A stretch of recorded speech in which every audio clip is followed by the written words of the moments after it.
सिख मजहब में खुदा का तस्वुर क्या है। सिख मजहब वजूद में आया 15वीं सदी के आखिरी में और इसके बानी थे गुरु नानक साहिब। और ये शुरू हुआ एक ऐसे इलाके में जो 5 नदियों का इलाका था और कहा जाता था पंजाब, जो मौजूद है पाकिस्तान और नॉर्थ वेस्ट इंडिया में। और गुरु नानक साहब जो इसके बानी हैं वो पैदा हुए थे हिंदू धर्म में और उनका कास्ट था क्षत्रिय कास्ट, जिसे कहते हैं वॉरियर कास्ट। और गुरु नानक काफी मुतासिर थे मुसलमानों से। ये सिख मजहब तादाद में दुनिया में 6 नंबर पे आता है और कई विद्वान कहते हैं कि ये सिखिज्म, सिख मजहब एक हिंदू मजहब की शाख है।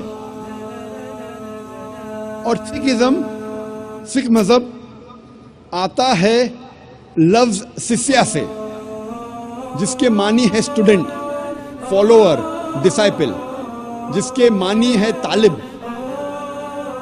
जिसके मानी है मानने वाला।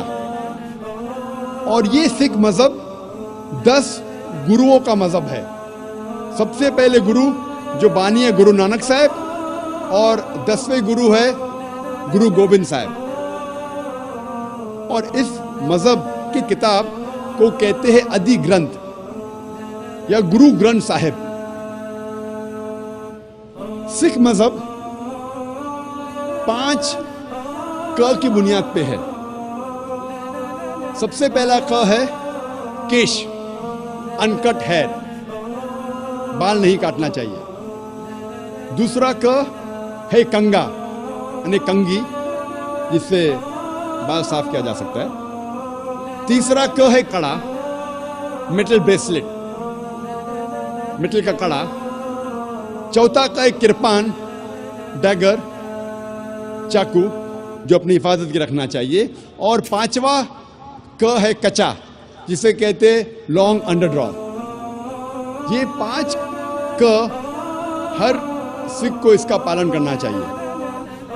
और अगर आप कोई सिख से पूछेंगे कि आपके मजहब में खुदा का तस्वुर क्या है, तो सबसे बेहतरीन जवाब अगर कोई सिख दे सकेगा वो है उसकी मजहब की किताब गुरु ग्रंथ साहिब के पहले वॉल्यूम, पहला अध्याय, पहला मंत्र, जिसे कहते हैं जापू जी।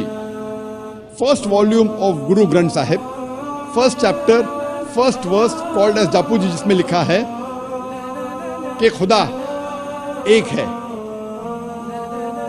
और उसे कहा जाता है सच्चा, महान, जो कभी भी नहीं घबराता और उसे कोई चाहत नहीं। वो लाफानी है, वो पैदा नहीं हुआ है, ना किसी को जन्म देता है। वो दयालु है। सिख मजहब में बुत परस्ती हराम है। सिख एक ही खुदा को मानते हैं, एक ही ईश्वर को मानते हैं, जिसे अनमैनिफेस्ट फॉर्म में कहा जाता है एक ओमकारा और मैनिफेस्ट फॉर्म में कहा जाता है ओमकारा। और जब आप गुरु ग्रंथ साहिब पढ़ते हैं, ओमकारा के कई सिफात है। इस ईश्वर को कहा जाता है अकल, माने इटर्नल, मानी लाफानी। उसे कहा जाता है करतार, मतलब क्रिएटर, मतलब खालिक। उसे कहा जाता है सत्यनामा, इसके मानी होली नेम, इसके मानी पाक नाम। उसे कहा जाता है परवरदिगार, मतलब चेरिशर, मतलब पालने वाला। उसे कहा जाता है साहिब, मतलब लॉर्ड, मतलब रब। उसे कहा जाता है रहीम, मतलब मर्सीफुल, मतलब रहमत वाला। उसे कहा जाता है करीम, मतलब बेनिफिशेंट, मतलब करम वाला। उसे कहा जाता है Wahe Guru, one true Lord, एक ईश्वर, एक सच्चा ईश्वर। एक सच्चा खुदा। सिख मजहब में बुत परस्ती हराम है और सिख मजहब में अवतार वदा का भी फलसफा नहीं है कि खुदा अवतार लेते हैं इंसान बनते, ये फलसफा नहीं है। और गुरु नानक साहब वो काफी मुतासिर थे संत कबीर से, इसीलिए गुरु ग्रंथ साहिब में कई संत कबीर के दोहे हैं। और मुझे याद है जब मैं स्कूल में था तो एक मशहूर दोहा संत कबीर का था, दुख में सुमर न सब करे, सुख में करे न कोई, जो सुख में सुमर न करे तो दुख काय होए। इसके मानी कि दुख में ईश्वर खुदा की इबादत सब लोग करते हैं, लेकिन सुख में ईश्वर और खुदा की इबादत नहीं करते। जो इंसान सुख में ईश्वर और खुदा की इबादत करता है उसको दुख कभी भी नहीं होगा। यही लिखा है कुरान मजीद में,